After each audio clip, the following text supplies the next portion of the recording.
If you enjoy what we do, please support the channel by giving the video a like.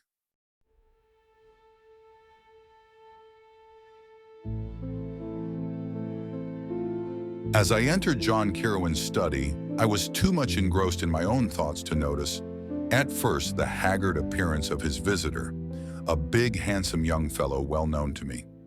"Hello, Kirowan," I greeted. "Hello, Gordon. Haven't seen you for quite a while. How's Evelyn?"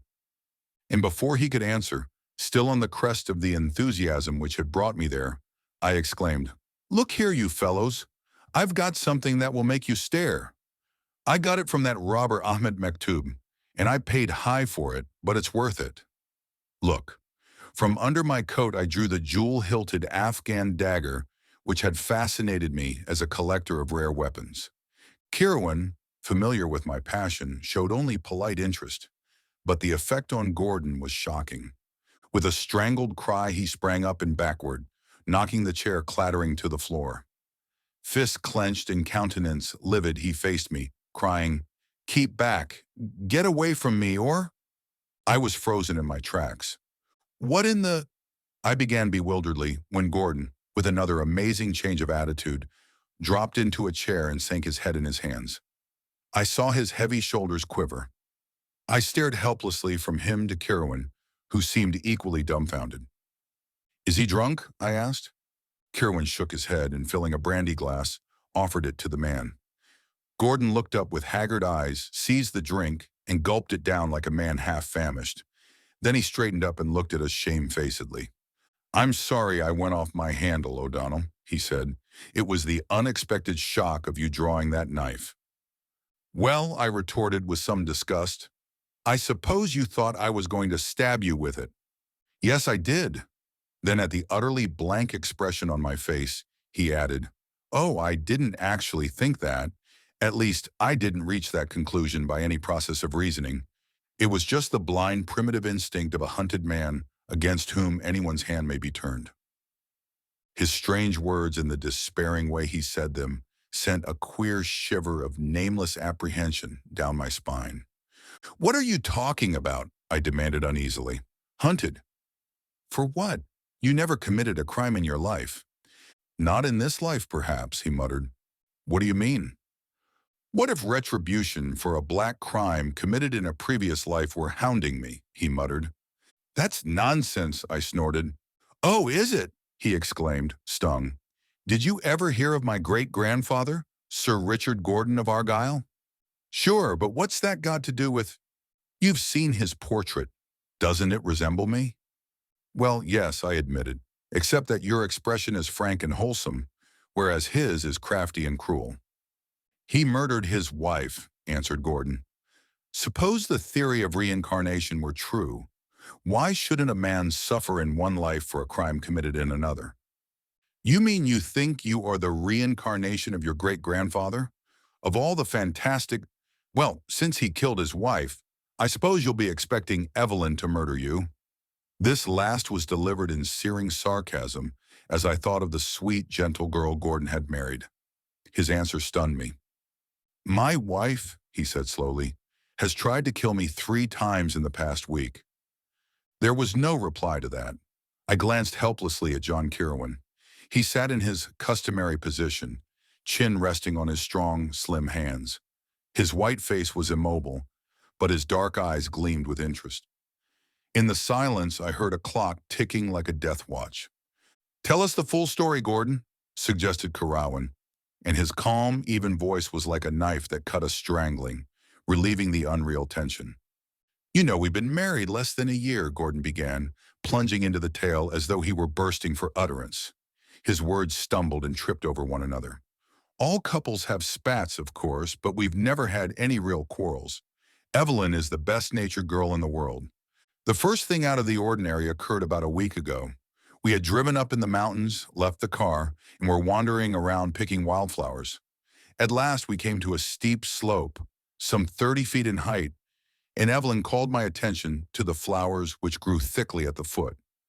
I was looking over the edge and wondering if I could climb down without tearing my clothes to ribbons when I felt a violent shove from behind that toppled me over. If it had been a sheer cliff, I'd have broken my neck. As it was, I went tumbling down, rolling and sliding, and brought up at the bottom scratched and bruised, with my garments in rags. I looked up and saw Evelyn staring down, apparently frightened half out of her wits. "Oh, Jim," she cried, "are you hurt? How came you to fall?" It was on the tip of my tongue to tell her that there was such a thing as carrying a joke too far, but these words checked me. I decided that she must have stumbled against me unintentionally, and actually didn't know it was she who precipitated me down the slope. So I laughed it off and went home. She made a great fuss over me, insisted on swabbing my scratches with iodine, and lectured me for my carelessness. I hadn't the heart to tell her it was her fault. But 4 days later, the next thing happened. I was walking along our driveway when I saw her coming up it, in the automobile. I stepped out on the grass to let her by, as there isn't any curb along the driveway. She was smiling as she approached me and slowed down the car, as if to speak to me. Then, just before she reached me, a most horrible change came over her expression. Without warning, the car leaped at me like a living thing as she drove her foot down on the accelerator. Only a frantic leap backwards saved me from being ground under the wheels. The car shot across the lawn and crashed into a tree. I ran to it and found Evelyn dazed and hysterical, but unhurt. She babbled of losing control of the machine. I carried her into the house and sent for Dr. Donnelly. He found nothing seriously wrong with her and attributed her dazed condition to fright and shock. Within half an hour, she regained her normal senses, but she's refused to touch the wheel since. Strange to say, she seemed less frightened on her own account than on mine. She seemed vaguely to know that she'd nearly run me down, and grew hysterical again when she spoke of it. Yet she seemed to take it for granted that I knew the machine had got out of her control. But I distinctly saw her wrench the wheel around, and I know she deliberately tried to hit me. Why, God alone knows. Still, I refused to let my mind follow the channel it was getting into. Evelyn had never given any evidence of any psychological weakness or nerves. She's always been a level-headed girl, wholesome and natural. But I began to think she was subject to crazy impulses. Most of us have felt the impulse to leap from tall buildings. And sometimes a person feels a blind, childish, and utterly reasonless urge to harm someone. We pick up a pistol, and the thought suddenly enters our mind how easy it would be to send our friend, who sits smiling and unaware, into eternity with a touch of the trigger. Of course we don't do it, but the impulse is there. So I thought perhaps some lack of mental discipline made Evelyn susceptible to these unguided impulses and unable to control them. "Nonsense," I broke in. "I've known her since she was a baby. If she has any such trait, she's developed it since she married you." It was an unfortunate remark. Gordon caught it up with a despairing gleam in his eyes. "That's just it. Since she married me, it's a curse, a black, ghastly curse, crawling like a serpent out of the past. I tell you, I was Richard Gordon, and she was Lady Elizabeth, his murdered wife." His voice sank to a blood-freezing whisper. I shuddered. It is an awful thing to look upon the ruin of a keen, clean brain, and such I was certain that I surveyed in James Gordon. Why or how, or by what grisly chance it had come about, I could not say, but I was certain the man was mad. "You spoke of 3 attempts. It was John Kirowan's voice again, calm and stable amid the gathering webs of horror and unreality. "Look here!" Gordon lifted his arm, drew back the sleeve, and displayed a bandage, the cryptic significance of which was intolerable. "I came into the bathroom this morning looking for my razor," he said. "I found Evelyn just on the point of using my best shaving implement for some feminine purpose, to cut out a pattern or something. Like many women, she can't seem to realize the difference between a razor and a butcher knife or a pair of shears. I was a bit irritated, and I said, 'Evelyn, how many times have I told you not to use my razors for such things? Bring it here. I'll give you my pocket knife.' 'I'm sorry, Jim,' she said. 'I didn't know it would hurt the razor. Here it is.' She was advancing, holding the open razor toward me. I reached for it. Then something warned me. It was the same look in her eyes, just as I had seen it the day she nearly ran over me. That was all that saved my life, for I instinctively threw up my hand just as she slashed at my throat with all her power. The blade gashed my arm, as you see, before I caught her wrist. For an instant, she fought me like a wild thing. Her slender body was taut as steel beneath my hands. Then she went limp, and the look in her eyes was replaced by a strange, dazed expression. The razor slipped out of her fingers. I let go of her, and she stood swaying as if about to faint. I went to the lavatory. My wound was bleeding in a beastly fashion, and the next thing I heard her cry out, and she was hovering over me. "Jim," she cried, "how did you cut yourself so terribly?" Gordon shook his head and sighed heavily. I guess I was a bit out of my head. My self-control snapped. "Don't keep up this pretense, Evelyn," I said. "God knows what's got into you, but you know as well as I that you've tried to kill me 3 times in the past week."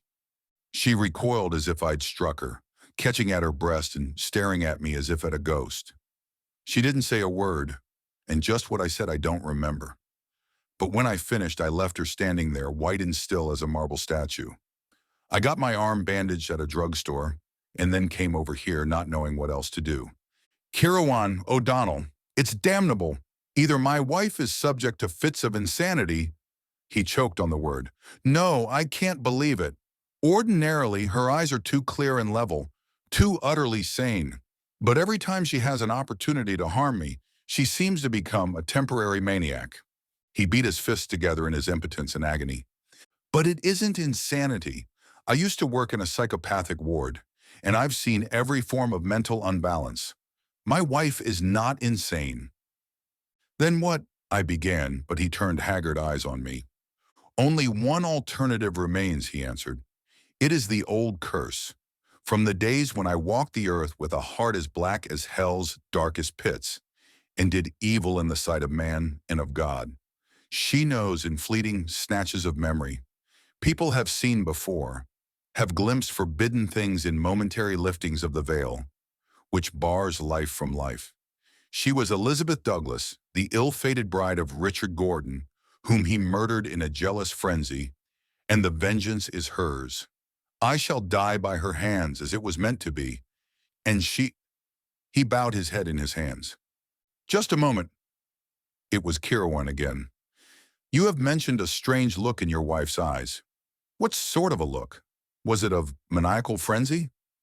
Gordon shook his head. "It was an utter blankness. All the life and intelligence simply vanished, leaving her eyes dark wells of emptiness." Kirowan nodded and asked a seemingly irrelevant question. "Have you any enemies?" "Not that I know of." "You forget Joseph Rolock," I said. "I can't imagine that elegant sophisticate going to the trouble of doing you actual harm, but I have an idea that if he could discomfort you, without any physical effort on his part, he'd do it with a right good will." Kirowan turned on me an eye that had suddenly become piercing. "And who is this Joseph Rolock?"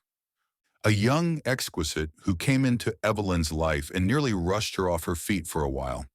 But in the end, she came back to her first love, Gordon here. Rolock took it pretty hard. For all his suaveness, there's a streak of violence and passion in the man that might have cropped out but for his infernal indolence and blasé indifference." "Oh, there's nothing to be said against Rolock," interrupted Gordon impatiently. "He must know that Evelyn never really loved him. He merely fascinated her temporarily with his romantic Latin air." "Not exactly Latin, Jim," I protested. "Rolock does look foreign, but it isn't Latin. It's almost Oriental." "Well, what has Rolock to do with this matter?" Gordon snarled with the irascibility of frayed nerves. "He's been as friendly as a man could be since Evelyn and I were married. In fact, only a week ago he sent her a ring, which he said was a peace offering and a belated wedding gift. Said that after all, her jilting him was a greater misfortune for her than it was for him. The conceited jackass." A ring. Kirowan had suddenly come to life. It was as if something hard and steely had been sounded in him. "What sort of a ring?" "Oh, a fantastic thing. Copper, made like a scaly snake coiled 3 times, with its tail in its mouth and yellow jewels for eyes. I gather he picked it up somewhere in Hungary." "He has traveled a great deal in Hungary?" Gordon looked surprised at this questioning but answered, "Why, apparently the man's traveled everywhere. I put him down as the pampered son of a millionaire. He never did any work, so far as I know." "He's a great student," I put in. "I've been up to his apartment several times, and I never saw such a collection of books." Gordon leapt to his feet with an oath. Are we all crazy?" he cried. "I came up here hoping to get some help, and you fellows fall to talking of Joseph Rolock. I'll go to Dr. Donnelly." "Wait," Kirowan stretched out a detaining hand. "If you don't mind, we'll go over to your house. I'd like to talk to your wife." Gordon dumbly acquiesced. Harried and haunted by grisly forebodings, he knew not which way to turn, and welcomed anything that promised aid. We drove over in his car, and scarcely a word was spoken on the way.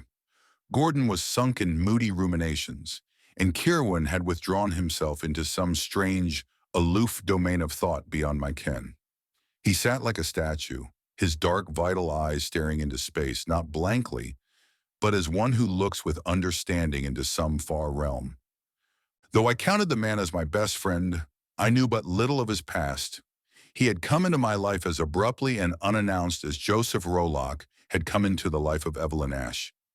I had met him at the Wanderers Club, which is composed of the drift of the world, travelers, eccentrics, and all manner of men whose paths lie outside the beaten tracks of life. I had been attracted to him and was intrigued by his strange powers and deep knowledge. I vaguely knew that he was the black sheep younger son of a titled Irish family and that he had walked many strange ways. Gordon's mention of Hungary struck a chord in my memory. One phase of his life Kirowan had once let drop fragmentarily. I only knew that he had once suffered a bitter grief and a savage wrong, and that it had been in Hungary, but the nature of the episode I did not know.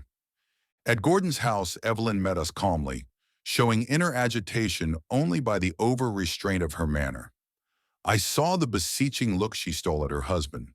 She was a slender, soft-spoken girl, whose dark eyes were always vibrant and alight with emotion. That child tried to murder her adored husband? The idea was monstrous. Again, I was convinced that James Gordon himself was deranged. Following Kirowan's lead, we made a pretense of small talk, as if we had casually dropped in, but I felt that Evelyn was not deceived. Our conversation rang false and hollow, and presently Kirowan said, "Mrs. Gordon, that is a remarkable ring you're wearing. Do you mind if I look at it?" "I'll have to give you my hand," she laughed. "I've been trying to get it off today, and it won't come off." She held out her slim white hand for Kirowan's inspection, and his face was immobile as he looked at the metal snake that coiled about her slim finger. He did not touch it. I myself was aware of an unaccountable repulsion. There was something almost obscene about that dull, copperish reptile wound about the girl's white finger. "It's evil-looking, isn't it?" She involuntarily shivered. "At first I liked it, but now I can hardly bear to look at it. If I can get it off, I intend to return it to Joseph, Mr. Rolock." Kirowan was about to make some reply when the doorbell rang. Gordon jumped as if shot, and Evelyn rose quickly. "I'll answer it, Jim. I know who it is." She returned an instant later with two more mutual friends, those inseparable cronies. Dr. Donnelly, whose burly body, jovial manner, and booming voice were combined with as keen a brain as any in the profession, and Bill Bain, elderly, lean, wiry, acidly witty. Both were old friends of the Ash family. Dr. Donnelly had ushered Evelyn into the world, and Bain was always Uncle Bill to her. "Howdy, Jim." "Howdy, Mr. Kirowan," roared Donnelly. "Hey, O'Donnell, have you got any firearms with you? Last time you nearly blew my head off showing me an old flintlock pistol that wasn't supposed to be loaded." "Dr. Donnelly." We all turned. Evelyn was standing beside a wide table, holding it as if for support. Her face was white. Our badinage ceased instantly. A sudden tension was in the air. "Dr. Donnelly," she repeated, holding her voice steady by an effort, "I sent for you and Uncle Bill for the same reason for which I know Jim has brought Mr. Kirowan and Michael. There is a matter Jim and I can no longer deal with alone. There is something between us, something black and ghastly and terrible." "What are you talking about, girl?" All the levity was gone from Donnelly's great voice. My husband, she choked, then went blindly on. My husband has accused me of trying to murder him. The silence that fell was broken by Bain's sudden and energetic rise. His eyes blazed and his fist quivered. You young pup, he shouted at Gordon. I'll knock the living daylights. Sit down, Bill. Donnelly's huge hand crushed his smaller companion back into his chair. No use going off half-cocked. Go ahead, honey. We need help. We cannot carry this thing alone. A shadow crossed her comely face. This morning, Jim's arm was badly cut. He said I did it. I don't know. I was handing him the razor. Then I must have fainted. At least everything faded away. When I came to myself, he was washing his arm in the lavatory, and he accused me of trying to kill him. Why, the young fool, barked the belligerent Bain. Hasn't he sense enough to know that if you did cut him, it was an accident? Shut up, won't you? Snorted Donnelly. Honey, did you say you fainted? That isn't like you. I've been having fainting spell, she answered. The first time was when we were in the mountains and Jim fell down a cliff. We were standing on the edge. Then everything went black, and when my sight cleared, he was rolling down the slope. She shuddered at the recollection. Then when I lost control of the car and it crashed into the tree, you remember, Jim called you over. Dr. Donnelly nodded his head ponderously. I don't remember you ever having fainting spells before. But Jim says I pushed him over the cliff, she cried hysterically. He says I tried to run him down in the car. He says I purposely slashed him with the razor. Dr. Donnelly turned perplexedly toward the wretched Gordon. How about it, son? God help me, Gordon burst out in agony. It's true. Why, you lying hound. It was Bain who gave tongue, leaping again to his feet. If you want a divorce, why don't you get it in a decent way, instead of resorting to these despicable tactics? Damn you, roared Gordon, lunging up and losing control of himself completely. If you say that, I'll tear your jugular out. Evelyn screamed. Donnelly grabbed Bain ponderously and banged him back into his chair with no overly gentle touch, and Kirowan laid a hand lightly on Gordon's shoulder. The man seemed to crumple into himself. He sank back into his chair and held out his hands gropingly toward his wife. Evelyn, he said, his voice thick with laboring emotion. You know I love you. I feel like a dog. But God help me, it's true. If we go on this way, I'll be a dead man. And you... Don't say it, she screamed. I know you wouldn't lie to me, Jim. If you say I tried to kill you, I know I did. But I swear, Jim, I didn't do it consciously. Oh, I must be going mad. That's why my dreams have been so wild and terrifying lately.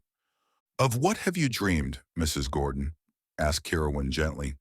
She pressed her hands to her temples and stared dully at him, as if only half comprehending. A black thing, she muttered. A horrible, faceless black thing that mows and mumbles and paws over me with apish hands. I dream of it every night. And in the daytime, I try to kill the only man I ever loved. I'm going mad. Maybe I'm already crazy and don't know it. Calm yourself, honey. To Dr. Donnelly, with all his science, it was only another case of feminine hysteria. His matter-of-fact voice seemed to soothe her, and she sighed and drew a weary hand through her damp locks. We'll talk this all over, and everything's going to be okay, he said, drawing a thick cigar from his vest pocket. Give me a match, honey. She began mechanically to feel about the table, and just as mechanically, Gordon said, There are matches in the drawer, Evelyn. She opened the drawer and began groping in it, when suddenly, as if struck by recollection and intuition, Gordon sprang up, white-faced, and shouted, No, no, don't open that drawer, don't. Even as he voiced that urgent cry, she stiffened, as if at the feel of something in the drawer. Her change of expression held us all frozen, even Kirowan. The vital intelligence vanished from her eyes like a blown-out flame, and into them came the look Gordon had described as blank. The term was descriptive. Her beautiful eyes were dark wells of emptiness, as if the soul had been withdrawn from behind them. Her hand came out of the drawer holding a pistol, and she fired point blank. Gordon reeled with a groan and went down, blood starting from his head. For a flashing instant, She looked down stupidly at the smoking gun in her hand, like one suddenly waking from a nightmare. Then her wild scream of agony smote our ears. "Oh God, I've killed him! Jim! Jim!" She reached him before any of us, throwing herself on her knees and cradling his bloody head in her arms, while she sobbed in an unbearable passion of horror and anguish. The emptiness was gone from her eyes. They were alive and dilated with grief and terror. I was making toward my prostrate friend with Donnelly and Bain, but Kirowan caught my arm. His face was no longer immobile. His eyes glittered with a controlled savagery. "Leave him to them," he snarled. "We are hunters, not healers. Lead me to the house of Joseph Rolock." I did not question him. We drove there in Gordon's car.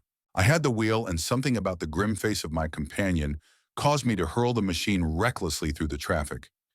I had the sensation of being part of a tragic drama which was hurtling with headlong speed toward a terrible climax. I wrenched the car to a grinding halt at the curb before the building where Rolock lived, in a bizarre apartment high above the city. The very elevator that shot us skyward seemed imbued with something of Kirowan's driving urge for haste. I pointed out Rolock's door, and he cast it open without knocking and shouldered his way in. I was close at his heels. Rolock, in a dressing gown of Chinese silk worked with dragons, was lounging on a divan, puffing quickly at a cigarette.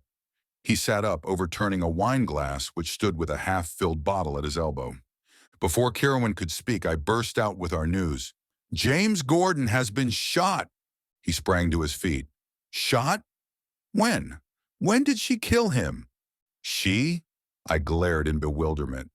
"How did you know?" With a steely hand, Kirowan thrust me aside, and as the men faced each other, I saw recognition flare up in Rolock's face.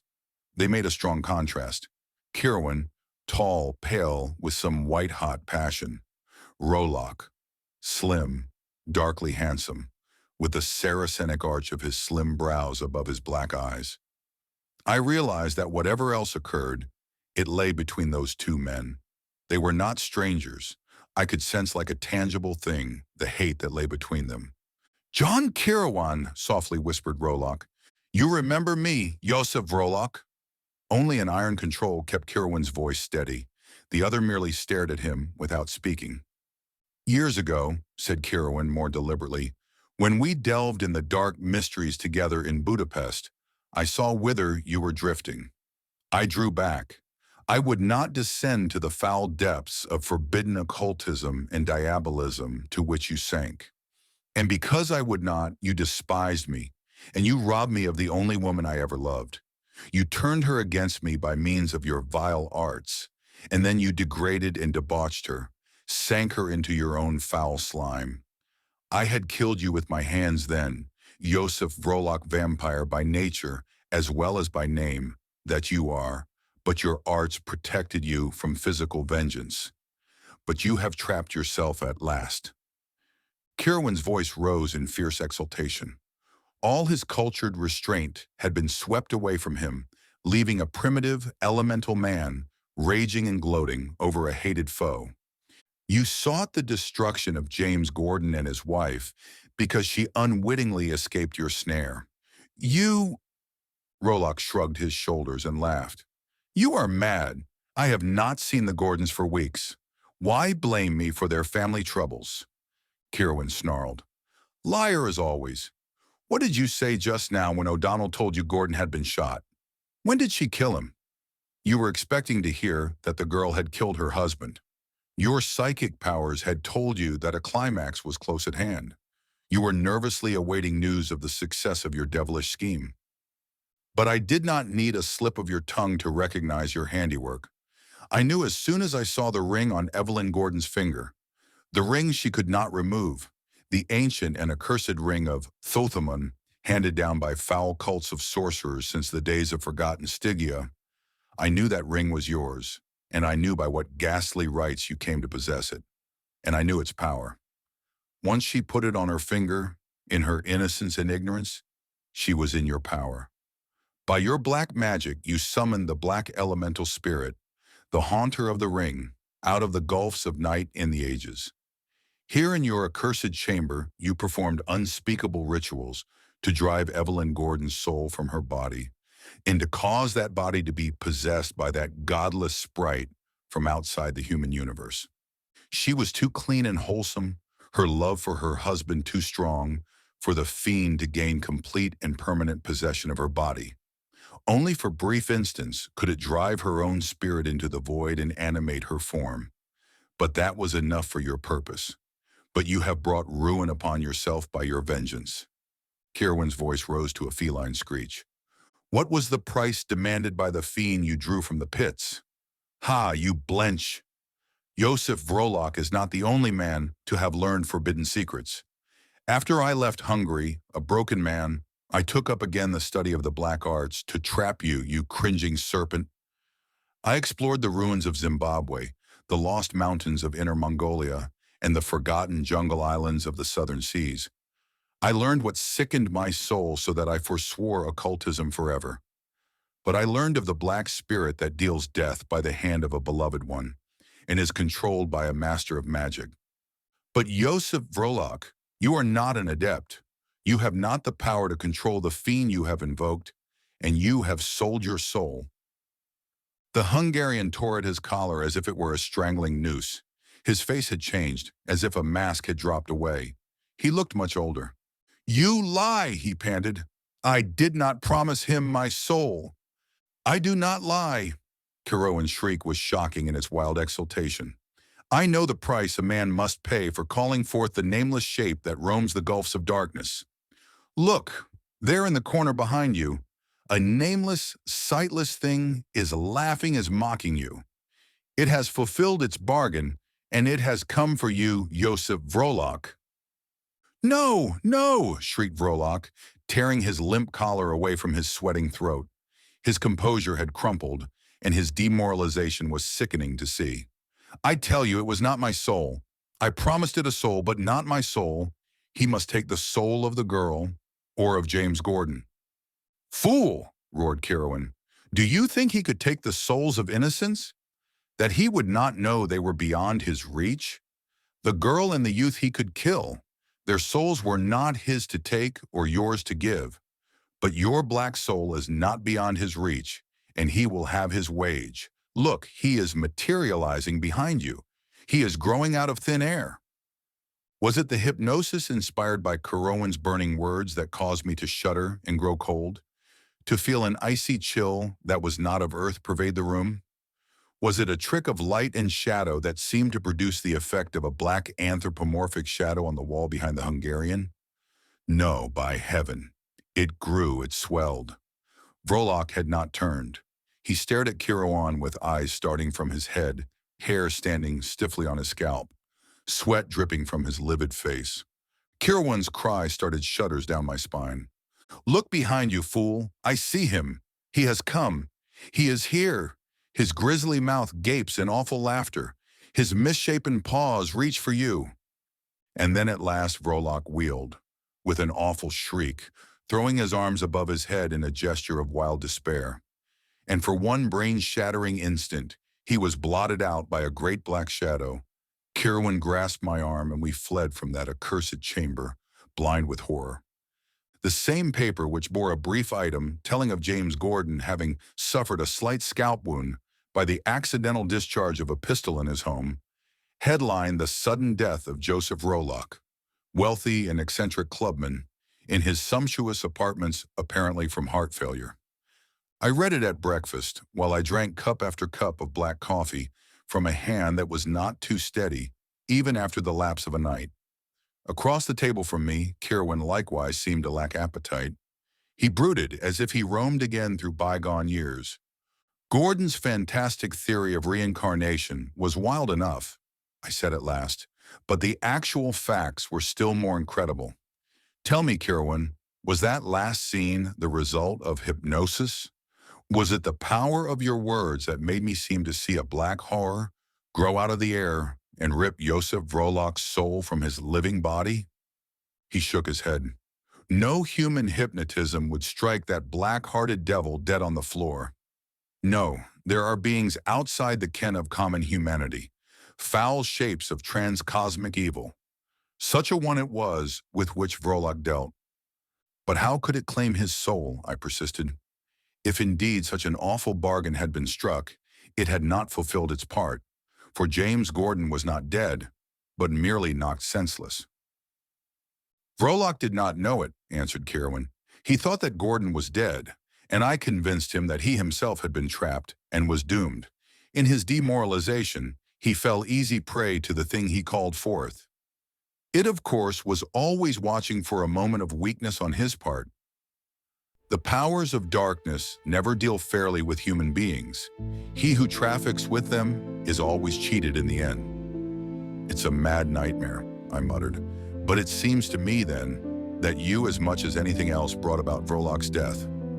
It is gratifying to think so, Kirowan answered.